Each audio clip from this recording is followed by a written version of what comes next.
Alright. What's going on, you guys? It's your boy 3 Stacks in this thing, baby, representing TKOG.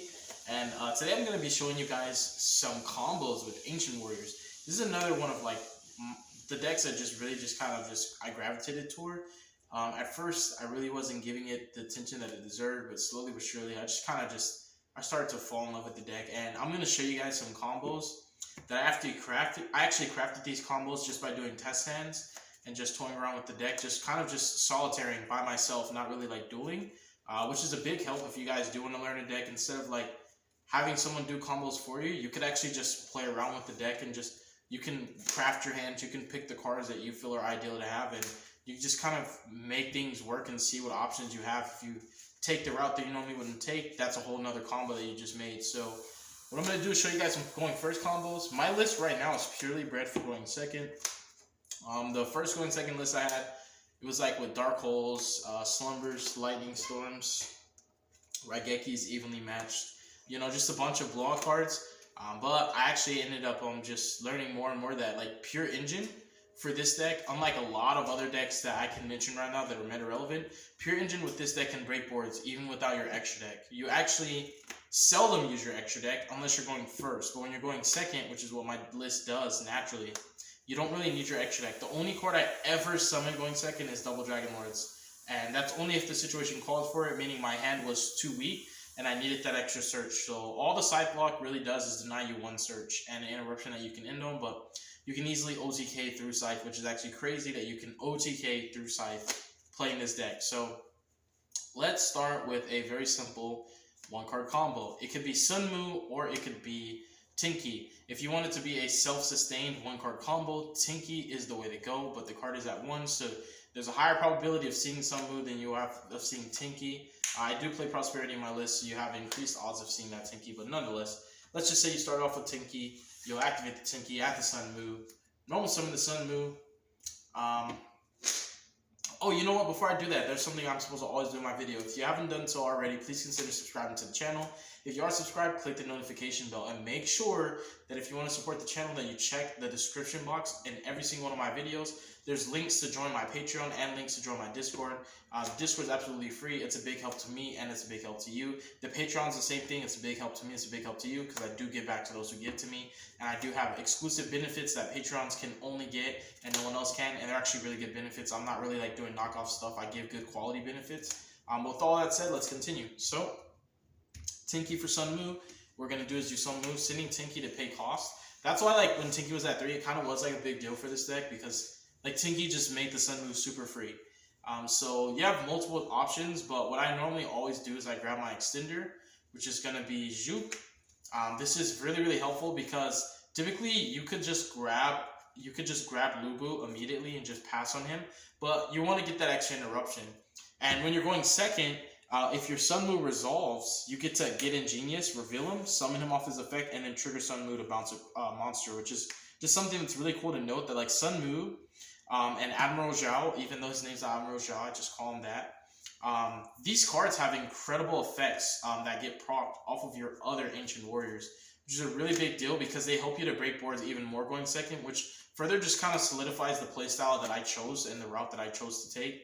And this is just like, these are combos that are helpful to know in case your opponent forces you to go first, which typically, I feel like it's such common knowledge that people would make a going second deck go first that you almost don't want to make them go first because you know that they're going to literally be side decking and preparing for it. So you want to do the opposite. You want to just make them go second again, and they'll have all these going first cards in their hand. It's kind of like that reverse psychology, but people just don't understand that. So you're going to summon Ingenious, take him and Sunmu, go into Double Dragon Lords, use Double Dragon Lords, and the cool thing with Double Dragon Lords, specifically interaction going more focused on going second, is sometimes your opponent might just have, they just might have that one interruption that's left over, like the Imperm or the Veiler or anything of that nature, and they won't want to hit the Sunmu because they know that any wind extender just makes Double Dragon Lords, so they will not hit Sunmu. They'll try and hit the Double Dragon Lords, but people who don't understand how this deck works is if Double Dragon Lords gets targeted by anything, even if it's like, let's say Dragon Maid Tiding,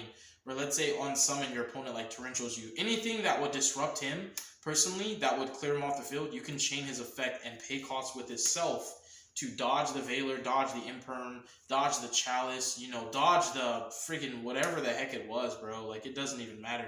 Your opponent can try and sack this card to Conquistador, for example, just for example, and you could still chain double Dragon Lord anyways, pay cost with itself, and you can dodge so many effects. So not only will that play through Veiler, but you'll force another interaction because you're targeting a card to bounce, and if your opponent wants to protect that card, they're going to have to respond with another interaction. So this card's incredible going second.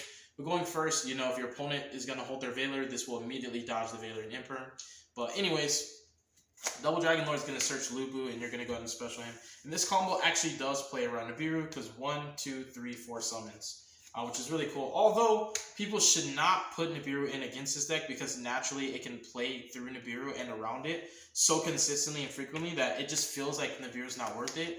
It's not even about, oh, you could put up a negate, because you can actually summon Toad on your 5th summon if you really want to, which we're going to go into in another combo. It's just the fact that this deck doesn't really need to play Nibiru to kill you.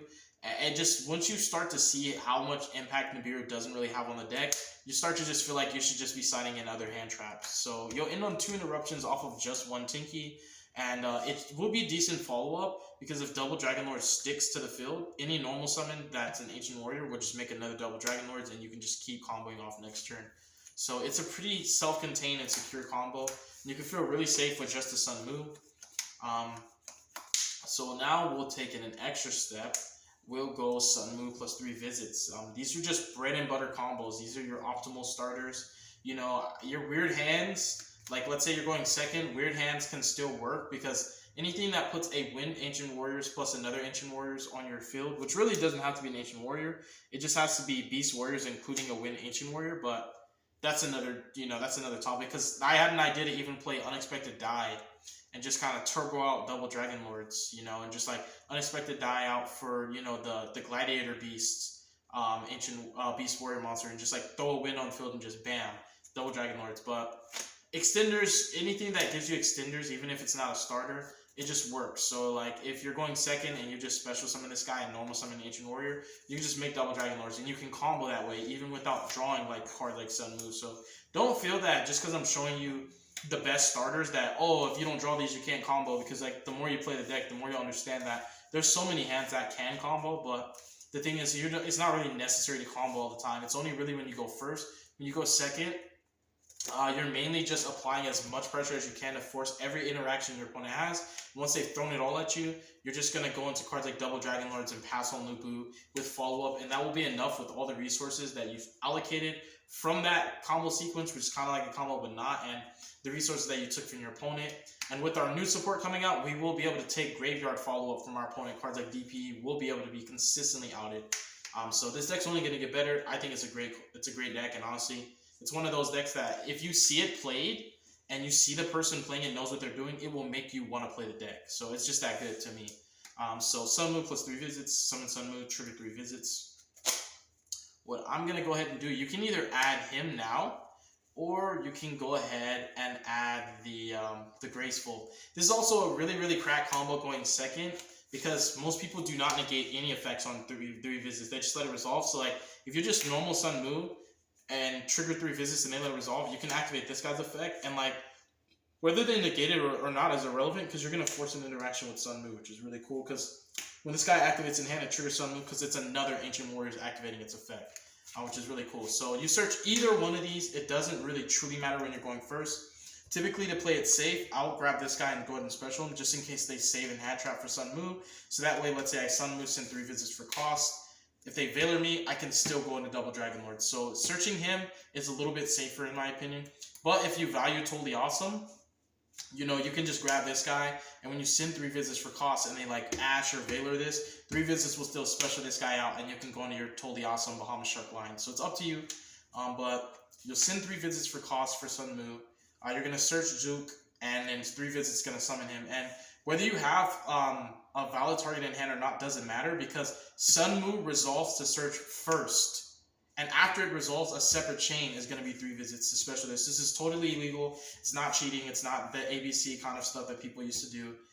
So you can just literally Sun Mu sending 3 visits, just special summons from deck. It might as well just be a Lone Fire Blossom that doesn't have to treat itself. Some other cool stuff. I'm just giving you guys all the tips that you really just take advantage of it, because You know, I'm not always this generous with certain decks, but take advantage of it. So other cool tricks with cards like Sun Mu and cards like Ambitious Cow. You know, a lot of the Ancient Warrior cards send a card from your hand or field to cost. But what some people really don't pay attention to is like you can actually use Sun Mu to pay cost for yourself. So you can literally just send any card from your hand or field to the graveyard, including yourself. So no matter what, Sun Mu will always outplay Imperm or Veiler if you're sending himself for cost. You just have to have a good enough hand to have that extra body to replace the body that Sun Mu provided for you. So it's really cool. The same thing with Double Dragon Lords. You know, it's just really, really nice to just know those kind of things. So yeah, we're at this point in the combo sequence. So typically you can go into a Bahamut Shark Totally Awesome play. And something else that's really cool with this particular play is, so if I'm showing you just non-Ancient Warrior combos, you can just go Bahamut Shark, you know, detach, summon Totally Awesome, and then you'll take the Ingenious and the Bahamut Shark, summon your Verde Anaconda. It's actually in another deck right now, and you'll summon DPE or Dragoon. So you'll get 2 Interruptions off of 2 cards, and you will have follow-up through the DPE engine and also Totally Awesome adding Sun Mu. So you actually have a crap ton of follow-up off of just a 2-card combo. So that's one route you can take. If you feel like, it's just not an Ancient Warrior play, you know, because some people are very, very elitist, kind of purists, like, oh, if I'm playing non-Ancient Warrior cards in my deck, it's not an Ancient Warrior deck. If you're just really like, just want to play Ancient Warriors, bro, there's nothing wrong with that. You can just do this. Take these 2 cards, overlay the Double Dragon Lords, use Double Dragon Lords, go ahead and grab yourself a Lubu, special him, and that's 3 Interruptions off 2 cards. Bounce here, bounce there, and also a pop. And typically, if you value the negate off of Zook more than Sun Mu, you can just link this and Admiral Zhao instead. I mean, you leave Admiral Zhao and you just send Zook and also Sun Mu.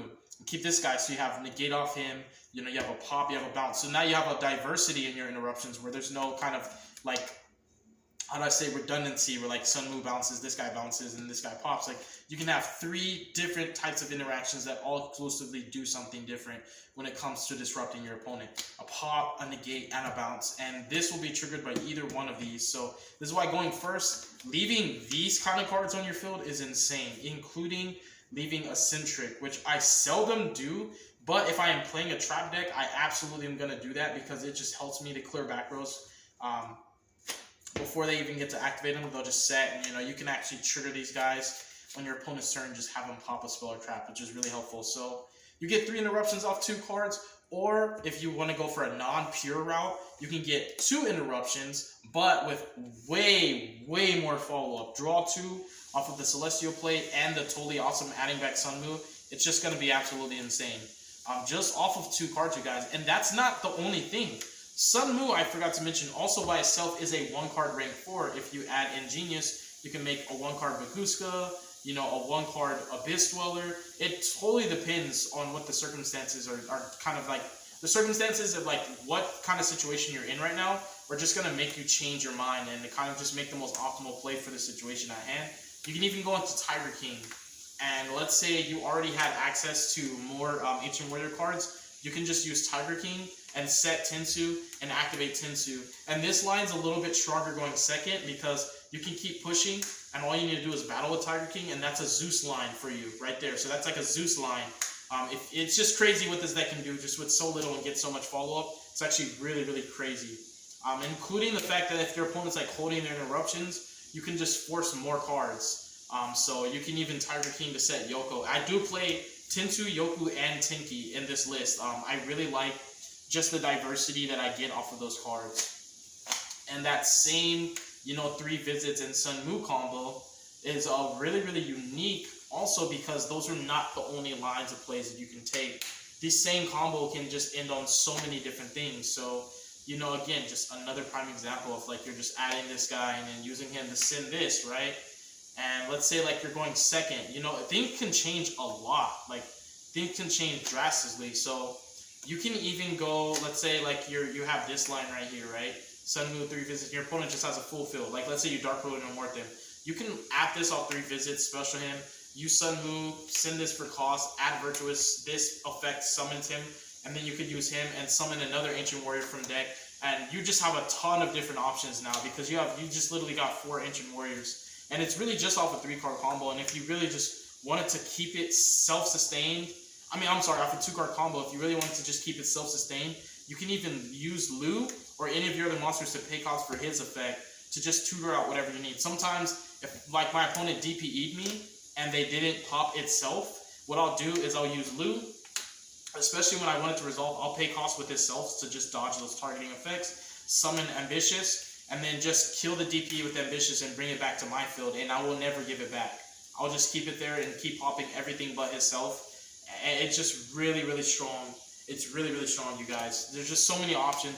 Going second, I feel that you can get much bigger pushes because you can extend more with cards like Virtuous. You can extend more with cards like Loyal. You know, these cards just have, naturally, innately, they're just more powerful going second, and they typically are not optimal unless you are going second. So, you know, the deck is just more gas going second, but going first is really, really important to know what kind of combo lines that you can take, because, like I said, people will always typically try and make you go first, because like when they see that you just broke their entire Flunderies board with just Engine, and you didn't even have to Dark Road with him, they're going to be like, yeah, I'm making this guy go first. So again, same combo can just do so many different things, you guys. I don't want to go down the entire list of how many combos you can do, but I just want to show you guys the ones that you will be more familiar with, the ones that are easier to catch. So again, this is bread and butter right here. But let's say we just added one extra card to the mix. This is like kind of like your OP, you know, 3-card combo. There's plenty more, but there's just too many options. I played 3 of Admiral Zhao, 3 Sun Moon, and 3 of these. So this is just, it's bread and butter right here. So again, you would just summon, trigger 3 visits. You know, actually, sometimes it's better to summon him first. The reason being is because when you start with him, it looks your hand look less optimal. So when you use his effect, when you use 3 visits, they might just ash that. Then you can use him, send 3 visits, get you another one of your Ancient Warrior spells and traps, trigger 3 visits, summon Sun Mu. And the cool thing with that is whatever you add off of him, you can just use to pay cost for Sun Mu. And that will help you to play through Ash a lot better. Still get you a Sun Mu search and get you like a totally awesome at the end of the day. So, and the deck also plays through way more hand traps than people would even think it can. It plays through a lot of interruptions going second.